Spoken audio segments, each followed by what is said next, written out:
ngang chạy bữa ngang em cháu rồi hai bây giờ hai đứa hai anh đi bao con hai bây giờ ngang cháu là bọn này xài phàm nó xâm hai cái bây giờ nào ai đi bị sạp cái đó bay rồi phụ thuộc cái đâm này mà pi cái đâm này mà ai bốc này hai ai đúng khăn lẹ bằng ham hello xin chào xin ngasi đi coi chị bạn này challenge tàu đập đi ngasi cái material gì am hao nó sao này aduh ai na gì am hao nó thong bane aduh xin chào am na challenge tàu video on hai đi bao aduh ngasi đi challenge tàu rồi cái mathang cái video đấy đi coi chị bạn này challenge tàu rồi cái aduh ngasi cái đi challenge tàu rồi aduh cái xin chào khara na subscriber khara na coi chị bạn này ngang ngồi ngay cái wari hai tare wari je li ka amtang chak charo hai ko du wari je sang na li bi ada bani na aina khoi gi wari ma khoi gi wari ma li ga ni khoi gi aina u ho bai tare ko adu ga ai gi u ho ba khoi na mo ai gi wari je khoi na mo li do ni ngasi gi je adu ngasi gi mathel je kai no ha ba do khoi je hai la ge kai gi mathel na cha ngasi gi mathel je selai re mang le je pok thong bane adu ga sina sebot iromba adu ko na kharam selai re adu ga thabi champut ama yaw re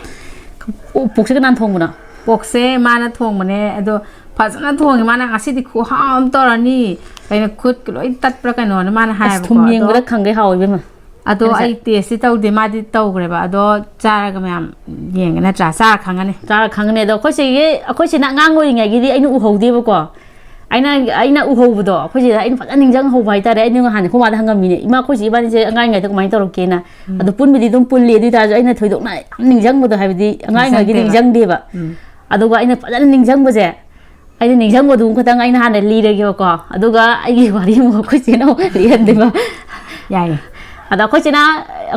ngang ngoi ngai da ma ina ning jang mu jang ne ma na class 8 9 10 ka ba si ma tang ji dei phajana ning jang ne mana adu angang wan ngai gi ning jang tra angang ngoi gi ning jang tre ado aina phajana ning jang ji na nang na class 8 9 10 ka ra ko dum ning jang ye ba ko ado khoi se na class 8 9 10 je ka mai ka ra ke ha ba ji ne nga si aina hai du je aina khoi se na school jalam dai na kan li pi ba ko mi je na kan li pa dam yeng du ne ba do ma na mai tau ge de skat jam kau hai da re ko skat se khoi gi khangau mo sa de kirang hai da ra pa gi chang de ne ma si khuru mana yam kau na angai ngai de ku u bo gi wa ni khu ma kha ne do khu ma kha na te kai de gi ma kha ne kai dang na dang ni mana adi angang oi bani na matam ibe ma na ibe ma ai khang do bam na te ne khang lai lai u ho ja na ho ji da na ma khu ma kha ne ga re ai ta li gi ke khu ma kha tu ni ne do khu ma kha de ai khang nge khu gi ma thak ne ma khoi se na lau ri khu ga ma thak si da ta na tau re na ko adagi di bảo đã ra cái nó chỉ muốn để chân đồn chỉ khét tới cái muốn để chân đồn tao rồi mình na muốn để chân đồn gặp bạn nó chỉ khét xong ngủ cái thay là như có lipstick anh đây sẽ là như vậy lipstick tê ba cái gì xong rồi phát ra na ngu na anh hay gì yết tê xong yết tê mà sai cái này ai cái năm hai cái ai sai bị sum sao bani bị sum yết tê ai bru cái này ai bru yết tê cái nó bị sum biscuit sao bru ai bru yết cái sao này đâu ai đi mà cho hai đi body powder ai nè tao cái gì này tao thay chứ what is it aqua con la le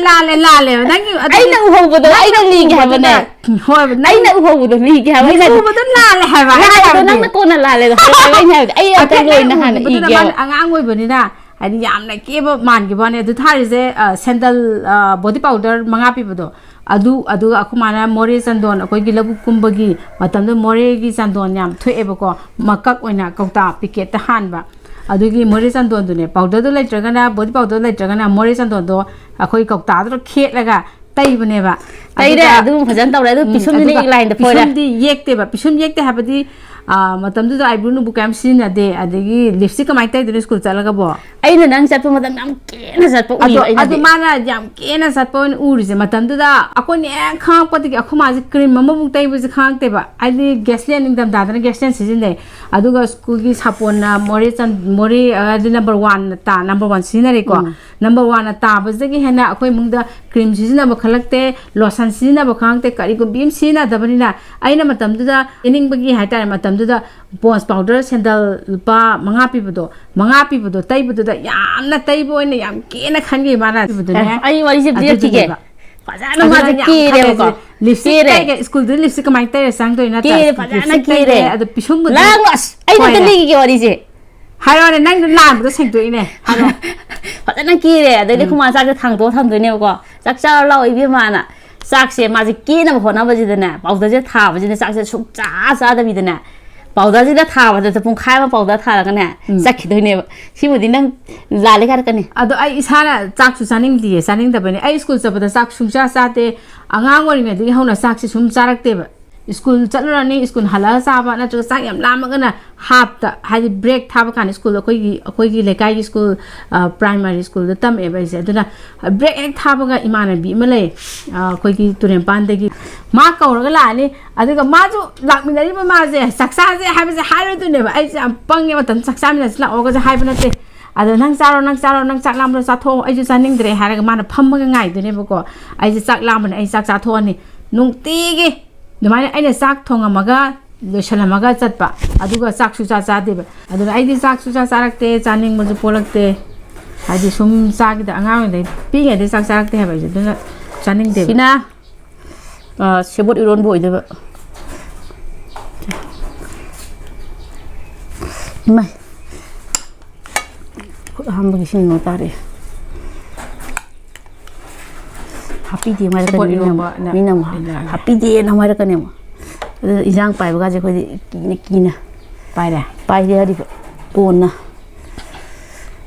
ดูมันสิกี้เจ้เชฟบอีรอนมันนี่ก็สิกี้เจ้เชฟบเนี่ยชุดรำไม่เนี่ยทางจริงเนี่ยเลี้ยมเนี่ยดูกันหนูก็ก็ทำอีกอะดูหันมีจะคนที่ฉันเอาเงินดิ้งเจอแกปุ๊บปิสพัดจะมาหาปากแกสิได้เลยฮับจะบอกหาปากบนนั่งจ้ะฮับไปอีรวมบ้างเช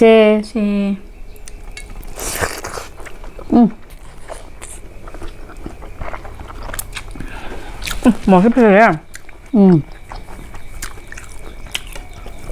อาจจะทำชื่อเดียวปุ๊บมีตัวรู้จักจีกว่างานวันนั้นไปชุ่มนี่ให้ดอกเรียกว่าน่าเตะไปชุ่มจะ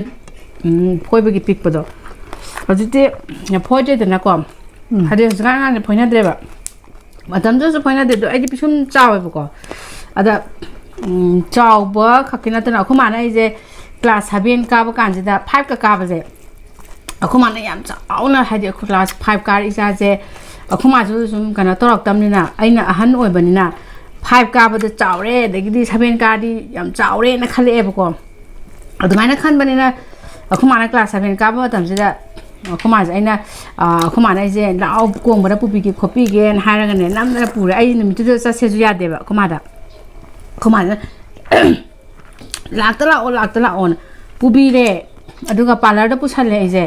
ปุ๊บชันแล้วก็พิชุมจะแต่พ่อยบ้านนี่ได้พิชุมพ่อยบางอันไอ้เจ้ากลับไปให้เด็กอ่างวันนี้มันมาทำได้พิชุมพ่อยนี่มุขนี่บ้าดูบ้าแกนแต่เลยตรีบุกอ่ะดูไอ้เจ้ากลับไปบุกไอ้ที่อีกไก่มันยังไงพิชุมจะชิดนั่นพ่อยแต่ปุ๊บตัวอีกไก่เดี๋ยวไม่ยำนะอะดูกันเดี๋ยวเข้ามานั่งกันนี่เนาะอะดูย้ำสาวดูกันตัวบุกี้อีกไก่ตัวนี้แกนั่งจะสาวไม่ได้ใช้พารามเนี่ยตัวมันให้กี่บอกเข้ามาละตุ้มให้ไปเจ้คลาส6 7 9ตุ้มให้ไปคำรักอะดูก็แค่นั้นไปเจ้น้องวันนั้นมูคลาส10การจู12การจูอ่างนี่ให้ปะไอ้วันนั้นมูย้ำสาวนักขันกี่ปะต่ออะดูนะคลาส6 7 9เข้ามาย้ำสาวเลยนั่งสาวได้ใช้พารามได้ใช้พารามนี่แล้วเข้ามานะพิชมจะพ่อบี้กี่ปะเนี่ยปะอะดูพิชมพ่อกี่ปะเด็กพิชมปิกนะเขาบุตรอะดูละมานะพิชมพ่อประมาณนี้นะให้พิชมพ่อไอ้บรีให้ดูแยกปนนะเตะสกุลได้เจอะดูกินมิตรตัวเนี่ยพิชมพ่อมาตุ้งได้ที่สกุลจัดเลยบุกอะดูอ่างวันนี้บันนี้นะไอ้เนี่ยดูนี่กลายเป็นตัวเขาสิบุกเอาดีบุกสกุลคลาสสังภาษาไอ้นั่นสังไอ้เจอะดูก็ดีไอ้เจทาร์เป็นสภาพเนี่ยอะดูก็ดีfirst bench จะพัมเบอร์อีมาเนี่ยบิดเนี่ย second bench จะพัมเบอร์เนี่ยมันยังจะพัมเบอร์เนี่ยปวดลับร้อนก็เฉลยไอ้งอนจะได้ยังบ้านนี่แต่กันจะได้พิชมตัวดูอ่างอักตันนี่นะงักก็ต้องพิชมจะกันได้เนาะละมันนี่ยังมันจะไอ้เจ้าต้องไปเลยอุรุเลยอีกการนะต้องสกุลจัดเตะต้องจัดเลยแต่เอาเข้ามาที่ข้างบีเตะแบบแต่ทำได้เนี่ยอีกกี่ปีต่อ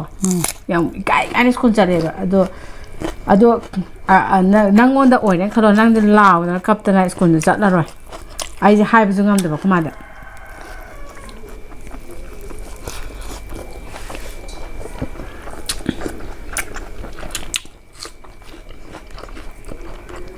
เดี๋ยวจุ่ม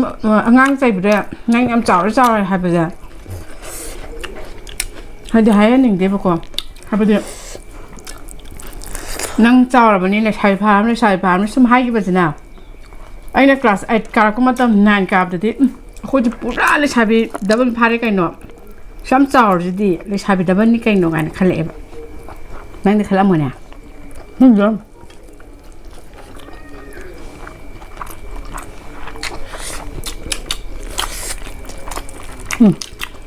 เอาเลยทำไมน้ำปิซุ่ม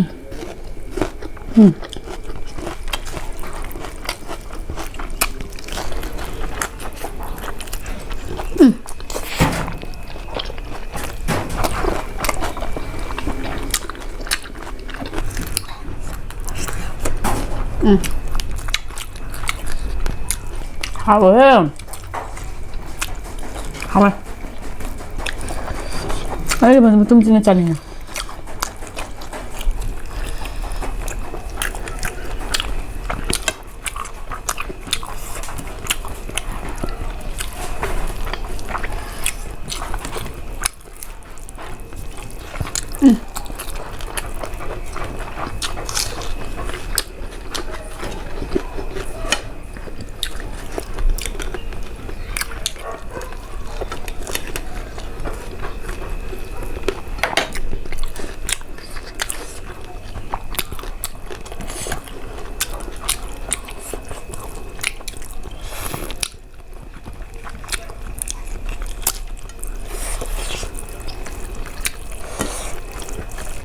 น้องใหม่สวยไหม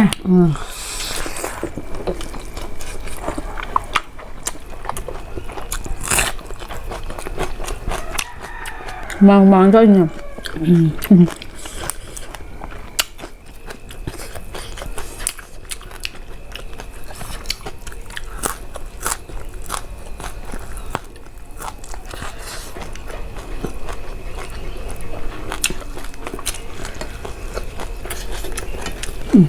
Iya, main kemana sih ya? Tahu nggak?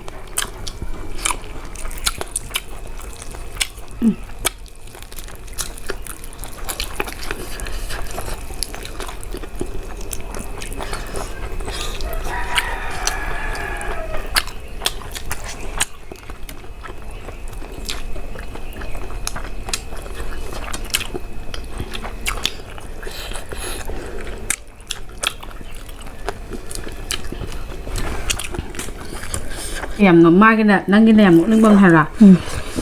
mai cái này em muốn kia đầy tờ có tờ bạc xả bài đi bài năm mà không mà sẽ xả bài năm mà đây là mọi cái không rồi giang học sao rồi tiếng ngang giang xí giang ngáp thôi nhỉ không mà giang làm sao nè học sơ thông bây giờ không mà giang làm sao nè cái phải sang những cái sao rồi giang học thông ở đâu nè học em phản bạc không mà sẽ xả đây là mọi khối lôi cái em không rồiไอ้เนี่ยเขามาภาษาอะไรแต่ไม่ได้มีหาจังหวะตรงยังไงตัวเนี่ยตรงเต๊ะซักซ้ำแต่คนที่ยังไงตัวนี้เขาได้เนี่ย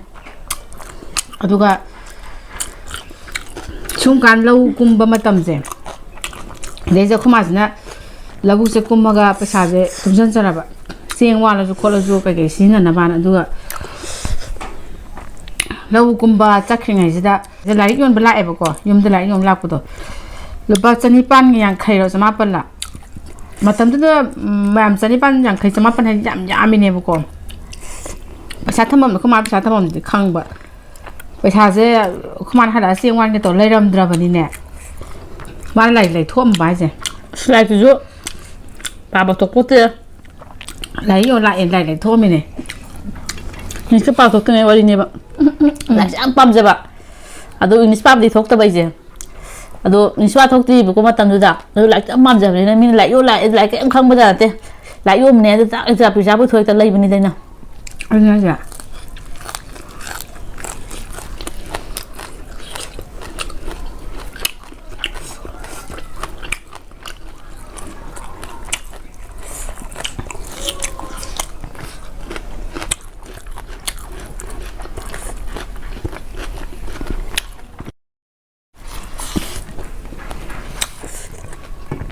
คุณมาภาษาไปแล้วมีไปแล้วหมดจะช่วงครั้งเดียวเดียวไอ้ว่าขนาดนั้นคนเลย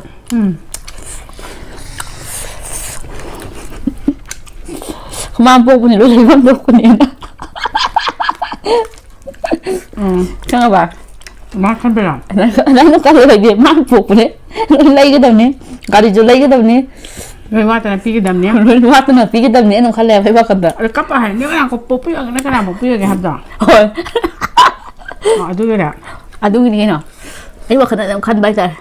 ꯑꯗꯨ ꯑꯩꯗꯤ ꯑꯗꯨꯝ ꯑꯉꯥꯡ ꯑꯣꯏꯔꯤꯉꯩꯗꯒꯤ class 3 ꯀꯥꯏꯁꯦ ꯑꯗꯨꯝ ꯐꯅꯦꯛ class 4 ꯑꯗꯨꯝ ꯐꯤꯒꯦ ꯐꯅꯦꯛ ꯂꯣꯜꯂꯛꯑꯦꯕꯀꯣ ꯐꯤ ꯂꯣꯜꯂꯛꯑꯦꯕ ꯐꯅꯦꯛꯁꯦ ꯑꯉꯥꯡ ꯑꯣꯏꯔꯤꯉꯩꯗ ꯍꯧꯅ ꯑꯗꯩ ꯐꯅꯦꯛ ꯂꯣꯜꯂꯅꯤ ꯑꯩꯈꯣꯏ ꯃꯥꯏ ꯃꯇꯦꯡ ꯁꯨꯝ ꯄꯥꯡꯉ ꯂꯥꯛꯑꯕꯅꯤꯅ ꯃꯇꯝꯗꯨꯗ ꯄꯩꯁꯥꯁꯨ ꯌꯥꯝ ꯐꯪꯗꯦꯕ ꯐꯅꯦꯛ ꯑꯔꯣꯟꯃꯟꯁꯦ ꯑꯗꯨꯅ ꯑꯩꯈꯣꯏ ꯃꯥꯒꯤ ꯄꯩꯁꯥ ꯂꯩꯇꯦꯁꯦ ꯑꯩꯅ ꯈꯪꯉꯦꯕ ꯑꯗꯨ ꯃꯥꯗꯤ ꯀꯩꯝ ꯈꯪꯗꯕꯤꯅꯦ ꯑꯁ ꯑꯩꯗꯤ ꯀꯩꯝ ꯈꯪꯗꯦ ꯀꯣꯟꯅ ꯒ꯭ꯌꯥꯟ ꯇꯥꯔꯛꯄꯅꯦ ꯀ꯭ꯂꯥꯁ ꯁ꯭ꯀꯨꯜ ꯆꯠꯂꯅꯤ 10 ꯂꯣꯏꯔꯀꯥꯟꯗ ꯁ꯭ꯀꯨꯜ ꯆꯠꯂꯅꯤ ꯑꯩꯗꯤ ꯁ꯭ꯀꯨꯜ ꯑꯌꯨꯛꯇ ꯑꯩꯈꯣꯏ ꯃꯥꯅ ꯑꯌꯨꯛ ꯉꯟꯇꯥ ꯑꯩꯈꯣꯏ ꯃꯥꯅ ꯐꯅꯦꯛ ꯂꯣꯜꯂꯅꯤ ꯐꯤ ꯂꯣꯜꯂꯅꯤ ꯑꯩꯅ ꯆꯥꯛ ꯏꯁꯤꯡ ꯊꯣꯡꯉꯝꯃꯅꯤ ꯁ꯭ꯀꯨꯜ ꯆꯠꯂꯅꯤ ꯍꯜꯂꯛꯑꯒ ꯍꯥꯞ ꯕ꯭ꯔꯦꯛꯀꯨꯝꯕꯗ ꯂꯥꯛꯑꯒ ꯆꯥꯛ ꯆꯥꯔꯅꯤ ꯑꯗꯩ ꯁ꯭ꯀꯨꯜ ꯍꯜꯂꯛꯑꯒ ꯑꯩꯈꯣꯏ ꯃꯥ ꯐꯅꯦꯛ ꯑꯃꯨꯛ ꯂꯧꯃꯤꯟꯅꯗꯣꯏꯅꯦ ꯑꯩꯗꯤ ꯂꯥꯏꯔꯤꯛ ꯄꯥꯏ ꯅꯨꯡꯗꯥꯡꯒꯨꯝꯕꯗ ꯄꯥꯕ ꯑꯗꯨꯒ ꯑꯩꯅ ꯍꯥꯏꯗꯣꯛꯇꯕ ꯑꯃꯁꯨ ꯂꯩꯌꯦꯕꯀꯣ ꯍꯥꯏꯕꯗꯤ ꯑꯩꯅ ꯀꯩ ꯈꯟꯒꯦꯗ ꯑꯩꯅ ꯌꯥꯝꯅ ꯅꯤꯡꯉꯥꯏ ꯇꯧꯔꯤꯁꯦ ꯑꯩ ꯅꯤꯡꯉꯥꯏ ꯌꯥꯝ ꯇꯧꯋꯦꯕꯀꯣ ꯑꯩ ꯅꯨꯡꯇꯤꯒꯤ ꯃꯆꯤꯡ ꯇꯧꯋꯤ ꯑꯩ ꯅꯤꯡꯉꯥꯏ ꯇꯧꯋꯦ ꯑꯗꯨ ꯙꯞꯁꯨ ꯌꯥꯝ ꯇꯧꯋꯦꯕ ꯑꯩꯗꯤ ꯏꯁꯥꯒꯤ ꯑꯣꯏꯅ ꯑꯩ ꯁꯤꯔꯅꯤ ꯁꯤꯅꯦ ꯑꯩꯅ ꯍꯥꯏꯁꯦ ꯈꯨꯃꯥꯗ ꯑꯩꯗꯤ ꯀꯩꯒꯨꯝꯕ ꯑꯩꯅ ꯑꯄꯥꯝꯕ ꯂꯩꯇꯕꯁꯦ ꯈꯨꯃꯥꯗ ꯑꯩꯅ ꯍꯥꯏꯁꯦ ꯏꯃꯥ ꯑꯩ ꯁꯤꯔꯅꯤ ꯁꯤꯅꯦ ꯁꯤꯒꯅꯤꯅꯅꯦꯕ ꯑꯩꯅ ꯑꯗꯨꯝ ꯇꯧꯔꯤꯁꯦ ꯙꯞꯁꯦ ꯈꯪꯕ ꯂꯥꯏꯔꯤꯛ ꯂꯪꯒꯥꯏꯒꯅꯤ ꯂꯪꯊꯣꯛꯀꯅꯤ ꯂꯥꯏꯔꯤꯛ ꯂꯣꯏ ꯂꯪꯒꯥꯏꯒꯅꯤ ꯄꯣꯠ ꯆꯩ ꯂꯣꯏ ꯂꯪꯊꯣꯛꯀꯅꯤ ꯂꯪꯒꯥꯏꯒꯅꯤ ꯄꯨꯡꯆꯥꯏ ꯆꯥꯏꯍꯟꯒꯅꯤ ꯑꯗꯨꯒ ꯑꯃꯨꯛ ꯂꯣꯏ ꯀꯣꯟꯅ ꯈꯣꯝꯖꯤꯟꯗꯣꯏꯕ ꯑꯍꯥꯟꯕ ꯂꯣꯏ ꯈꯥꯏꯔꯒ ꯃꯆꯤꯡ ꯌꯥꯝ ꯇꯧꯋꯦꯕ ꯑꯗꯨꯗꯤ ꯑꯩꯒꯤ ꯄꯥꯝꯃꯤꯕ ꯄꯣꯠꯇꯣ ꯑꯩ ꯐꯪꯗꯕꯁꯨ ꯌꯥꯗꯦꯕ ꯈꯪꯉꯕ ꯐꯪꯗꯕꯁꯨ ꯌꯥꯏ ꯑꯗꯨꯒ ꯃꯆꯤꯡꯁꯦ ꯇꯧꯗ꯭ꯔꯒꯗꯤ ꯈꯨꯃꯥꯟ ꯑꯩꯉꯣꯟꯗ ꯑꯩꯅ ꯄꯥꯝꯃꯤꯕ ꯄꯣꯠꯁꯦ ꯁꯨꯡꯄꯤ ꯄꯤꯔꯣꯏꯕ ꯁꯨꯡꯄꯤ ꯄꯤꯔꯣꯏ ꯈꯪꯕꯅꯤꯅ ꯑꯩꯅ ꯃꯆꯤꯡ ꯇꯧꯔꯤꯅꯦꯕ ꯈꯪꯉꯕ ꯑꯗꯨꯒꯤ ꯃꯆꯤꯡꯗ ꯇꯧꯗ꯭ꯔꯗꯤ ꯈꯨꯃꯥꯟ ꯃꯁꯥꯅꯗꯤ ꯅꯣꯡꯃꯇ ꯄꯤꯔꯛꯇ꯭ꯔꯦ ꯑꯗꯨꯗꯤ ꯃꯆꯤꯡ ꯇꯧ ꯇꯥꯕ ꯅꯠꯇ꯭ꯔꯣ ꯑꯗꯨꯒ ꯑꯃꯨꯛ ꯑꯩꯅ ꯑꯃꯨꯛ ꯈꯜꯂꯛꯇꯦꯕ ꯑꯩꯗꯤ ꯈꯨꯃꯥꯟꯗ ꯏꯃꯥ ꯂꯨꯄꯥ 10 ꯂꯨꯄꯥ ꯑꯝꯇ ꯄꯤꯌꯨ ꯃꯇꯝꯗ ꯂꯨꯄꯥ ꯄꯤꯕ ꯑꯆꯥꯄꯣꯠ ꯌꯣꯜꯂꯝꯃꯤꯀꯣ ꯑꯗꯨꯏꯁꯨ ꯂꯨꯄꯥ ꯑꯝꯇ ꯄꯤꯌꯨ ꯍꯥꯏꯕꯁꯦ ꯍꯥꯏꯕ ꯉꯝꯃꯛꯇꯦꯕ ꯈꯨꯃꯥꯟꯗ ꯄꯩꯁꯥ ꯂꯩꯇꯦꯀꯣ ꯈꯨꯃꯥꯟꯗ ꯄꯩꯁꯥ ꯄꯥꯏꯗꯦꯀꯣꯅ ꯈꯟꯕꯗ ꯀꯔꯤꯝ ꯍꯥꯏꯕ ꯉꯝꯃꯛꯇꯕ ꯑꯩꯗꯤ ꯑꯗꯨꯃꯥꯏꯅ ꯁꯨꯡꯈꯟ ꯈꯟꯗꯦ ꯑꯩꯗꯤ ꯄꯩꯁꯥ ꯄꯥꯏꯒꯦꯔꯥ ꯄꯥꯏꯔꯣꯏꯔꯥ ꯄꯨꯊꯣꯛꯀꯗꯕꯅꯤ ꯃꯥꯅ ꯄꯤꯒꯗꯕꯅꯤ ꯃꯥꯅ ꯑꯩ ꯄꯣꯛꯄꯅꯦ ꯍꯥꯏꯗꯤ ꯑꯗꯨꯝ ꯈꯜꯂꯦꯕ ꯈꯪꯉꯕ ꯑꯩꯒ ꯅꯪꯒ ꯋꯥꯈꯜ ꯈꯦꯠꯅꯩꯕ ꯁꯥꯊꯤꯅ ꯈꯦꯠꯅꯩꯕ ꯑꯗꯨꯅ ꯍꯥꯏꯗꯤ ꯑꯆꯥꯄꯣꯠꯁꯦ ꯂꯤꯂꯥ ꯌꯦꯡꯕ ꯆꯠꯂꯦ ꯃꯇꯝꯗꯨ ꯂꯤꯂꯥ ꯌꯥꯝ ꯇꯧꯋꯦ ꯈꯨꯃꯥꯟꯁꯦ ꯂꯤꯂꯥ ꯌꯥꯝ ꯄꯥꯝꯃꯦ ꯂꯤꯂꯥꯁꯦ ꯋꯥꯡꯈꯩꯗ ꯂꯤꯂꯥ ꯇꯧꯕꯕꯨ ꯆꯠꯂꯦ ꯈꯨꯃꯥꯟꯁꯦ ꯃꯣꯔꯥ ꯄꯥꯏꯔ ꯑꯗꯨꯝ ꯆꯠꯇꯣꯏꯅꯦ ꯑꯗꯣ ꯂꯤꯂꯥ ꯌꯦꯡ ꯆꯠꯄꯁꯦ ꯃꯇꯝꯗꯨꯗ ꯑꯆꯥꯄꯣꯠ ꯃꯌꯥꯝ ꯑꯆꯥꯄꯣꯠ ꯆꯥꯅꯕꯗꯣ ꯑꯗꯣ ꯑꯆꯥꯄꯣꯠ ꯆꯥꯅꯤꯡꯕꯅꯤꯅ ꯑꯩ ꯏꯅꯥꯎꯄꯤꯁꯤꯗꯤ ꯉꯥꯡꯉꯛꯀꯅꯤ ꯃꯤꯅ ꯑꯆꯥꯄꯣꯠ ꯑꯃ ꯆꯥꯒꯦꯗ ꯀꯞꯄꯛꯑꯗꯕꯅꯦꯕ ꯑꯆꯥꯄꯣꯠ ꯂꯩꯌꯣ ꯄꯩꯁꯥ ꯄꯥꯏꯒꯦꯔꯥ ꯄꯥꯏꯔꯣꯔꯥ ꯑꯆꯥꯄꯣꯠ ꯂꯩꯗꯕ ꯌꯥꯗꯦꯕ ꯃꯥꯏꯗꯤ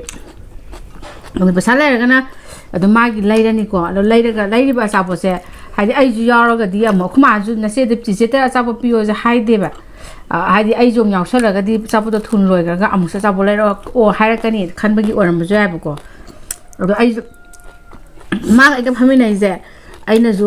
ꯑꯆꯥꯄꯣꯠ ꯈꯔ ꯄꯤꯔꯛꯑꯣꯁꯦ ꯁꯨꯡꯍꯥꯏ ꯍꯥꯏꯗꯦꯕ ꯑꯩꯁꯨ ꯑꯉꯥꯡꯅꯦ ꯆꯥꯅꯤꯡꯉꯤꯅꯦꯕꯀꯣ ꯃꯤꯅ ꯆꯥꯕꯗꯨꯁꯨ ꯆꯥꯅꯤꯡꯉꯦ ꯑꯗꯩ ꯑꯩ ꯅꯥꯛꯇ ꯃꯥꯅ ꯆꯥꯁꯜꯂꯦ ꯑꯗꯨ ꯆꯥꯅꯤꯡꯉꯒꯁꯨ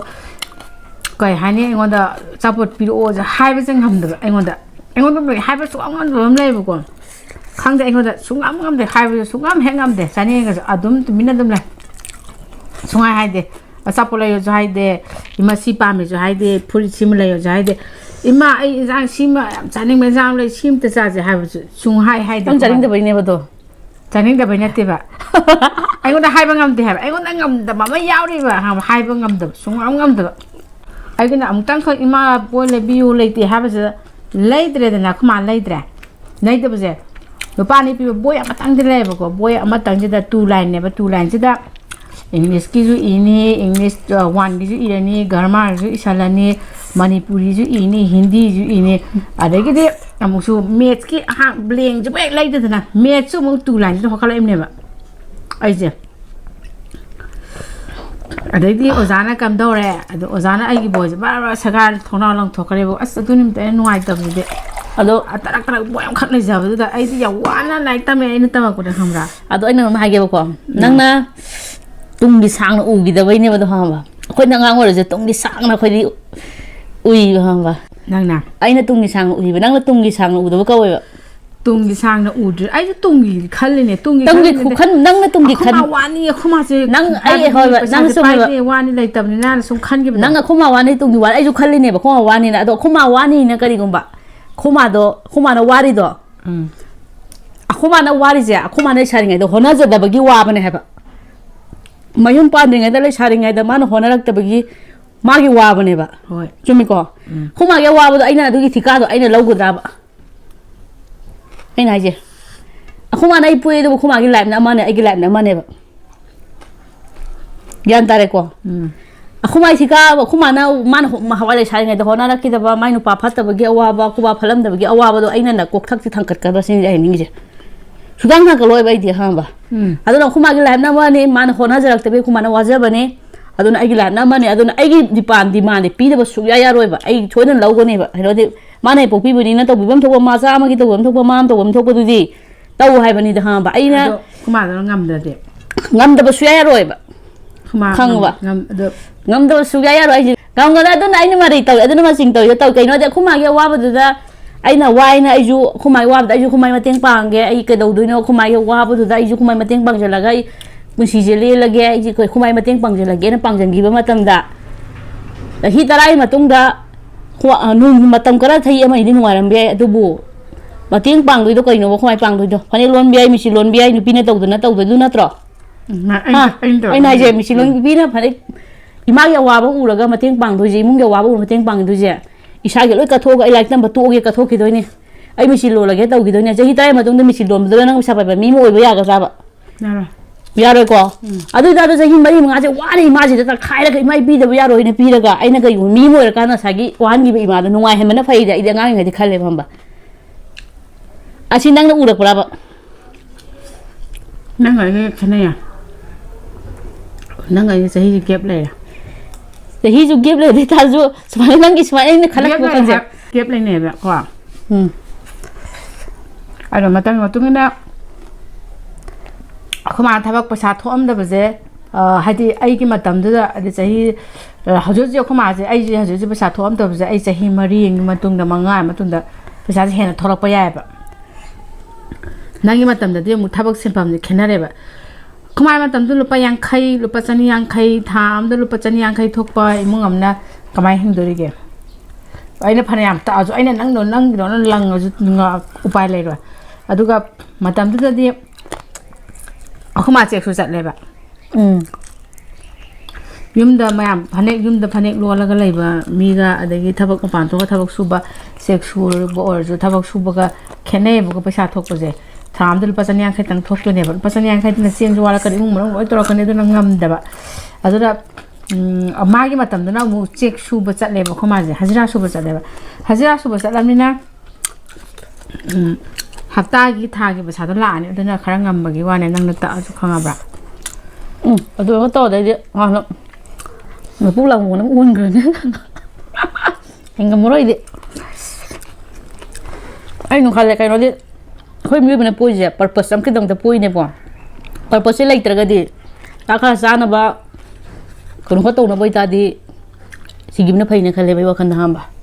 ꯑꯗꯨꯅꯅꯦꯕ ꯑꯩꯅ ꯇꯛꯈꯥꯏꯔꯤꯁꯦ ꯑꯩꯅ ꯁ꯭ꯀꯨꯜ ꯆꯠꯂꯛꯄ ꯃꯇꯝꯗ ꯑꯩꯈꯣꯏꯒꯤ ꯁ꯭ꯀꯨꯜꯁꯦ ꯄ꯭ꯔꯥꯏꯃꯥꯔꯤ ꯁ꯭ꯀꯨꯜ ꯑꯩꯈꯣꯏ ꯁ꯭ꯀꯨꯜꯁꯦ ꯀꯩꯅꯣꯅꯦꯕ ꯊꯕꯥꯡ ꯁ꯭ꯀꯨꯜꯁꯦ ꯁꯦꯟꯗꯟ ꯇꯣꯡꯉ ꯆꯠꯂꯦꯕꯀꯣ ꯍꯧꯖꯤꯛꯀꯥꯟꯗꯤ ꯈꯣꯡꯎꯞ ꯁꯤꯟꯈ꯭ꯔꯦ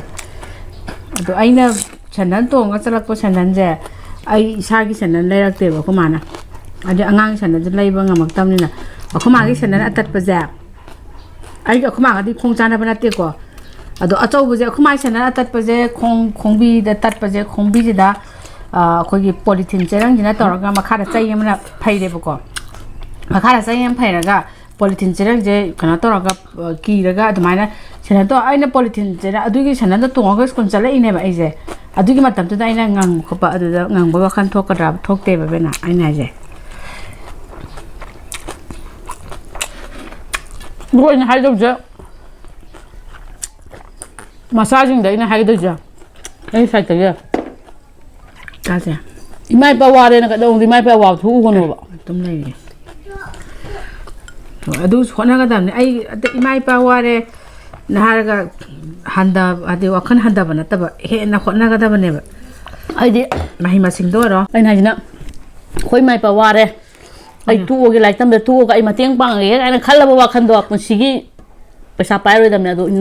imai pa no wari do adui thak tu nang generation de na wow doi ne hamba mi mama pa wara je ba masa jina khoi mai pa ware ai lai tam ba tu ge ai imai pa mateng pang ge thabak suru pang ge thabak suru ge pang ga ba mama pa matam da di seng jinga si kya pi ke ji da ki de seng ke ji yang khai pi ko humpu pire ko masa duna hayeng mana masa du pi masa matum za thek pamatam seng ke ji yang khai humpu pi ge dra pi ro sang ma pi ro dra ayo gone hai pot tu ma za heng kala ka do ni aduna ngaji lai ba sang do hayeng masa ge hang tak na lai ra bi hen ge ni ba duna imai pa wa ba do klai da lo san ge ni thamoi da lo san lo ba ni ba ti thamoi da kan na lo san la ga ai gi to bom do ko masa ma gi to bom do ko du di tàu người ta đây nên mai bao qua nên này khai đấy ai phô lấy u đến này khai đấy cái u là khô là cái mai pa thì bị sát tàu rồi cái ngọc sinh này cái u ngoài mà nó tập à phải bao lần bí đó bị sát ra rồi cái lại sự tâm đó là hả vậy mai bao qua đây cái tục thuộc nó tập ai cắn nó tâm người ta này vậy mai bao qua hóa ra nó hả vậy lại cắn tâm mà cái mi mồi là cái đó thấy qua với mai pa đó xin khát kia qua khăn đó à đôi qua khăn đó là khăn lôi xin đây chứ mai bao qua đây là tục thuộc cái nụ xin tục thuộc kita là cái gì à đôi này là tung generation đó đôi này là hóa hậu cái ni hai bên này hai ninh gì ăn ta ba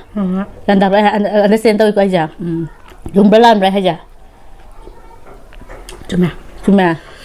đúng mấy nó khăn lại anh qua khăn cho khăn lại tôi này vậy nó đúng này để đồ không bro là ngay đi đồ anh xì rồi anh xem nó nhớ cái đó chào rồi cắt khẩn nó to rồi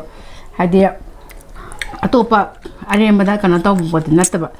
lại cũng ba ở đâu cũng đã lại đây đâu vậy ở đây cái đi